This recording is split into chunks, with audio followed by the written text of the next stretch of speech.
ದೇವದುರ್ಗದಲ್ಲಿ ಪ್ರವಾದಿ ಹಜರತ್ ಮುಹಮ್ಮದ್ ಪೈಗಂಬರ್ ಅವರ ಜನ್ಮದಿನದ ಸ್ಮರಣಾರ್ಥವಾಗಿ ಪವಿತ್ರ ಈದ್ ಮಿಲಾದ್ ಹಬ್ಬವನ್ನು ಮುಸ್ಲಿಂ ಬಾಂಧವರು ಸಂಭ್ರಮ ಹಾಗೂ ಸಡಗರದಿಂದ ಆಚರಿಸಿದರು. ಈದ್ ಮಿಲಾದ್ ಅಂಗವಾಗಿ ಪಟ್ಟಣದಲ್ಲಿ ವಿಶೇಷ ಮೆರವಣಿಗೆ ನಡೆಯಿತು.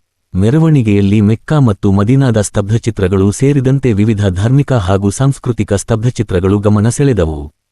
ಮೆರವಣಿಗೆಯಲ್ಲಿ ಭಾಗವಹಿಸಿದ್ದವರು ಪ್ರವಾದಿ ಮುಹಮ್ಮದ್ ಅವರ ಜೀವನ, ಸಂದೇಶ ಹಾಗೂ ಮಾನವೀಯ ಮೌಲ್ಯಗಳನ್ನು ಸ್ಮರಿಸಿದರು.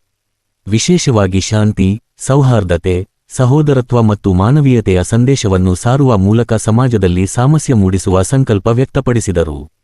ಈ ಸಂದರ್ಭದಲ್ಲಿ ಮುಸ್ಲಿಂ ಸಮುದಾಯದ ಮುಖಂಡರು, ಯುವಕರು ಹಾಗೂ ಮಹಿಳೆಯರು ಸೇರಿದಂತೆ ಅಪಾರ ಸಂಖ್ಯೆಯಲ್ಲಿ ಬಾಂಧವರು ಭಾಗವಹಿಸಿದ್ದರು. ಮೆರವಣಿಗೆ ಸಾಗಿದ ಮಾರ್ಗದುದ್ದಕ್ಕೂ ಹಬ್ಬದ ಸಂಭ್ರಮದ ವಾತಾವರಣ ಕಂಡುಬಂತು. ಒಟ್ಟಾರೆ ದೇವದುರ್ಗದಲ್ಲಿ ನಡೆದ ಈದ್ ಮಿಲಾದ್ ಆಚರಣೆ ಧಾರ್ಮಿಕ ಭಕ್ತಿ ಮಾತ್ರವಲ್ಲದೆ ಸರ್ವ ಧರ್ಮಗಳ ನಡುವೆ ಶಾಂತಿ, ಪ್ರೀತಿ ಮತ್ತು ಸೌಹಾರ್ದತೆಯನ್ನು ಬೆಳೆಸುವ ಸಂದೇಶವನ್ನು ಸಾರುವಂತಾಯಿತು.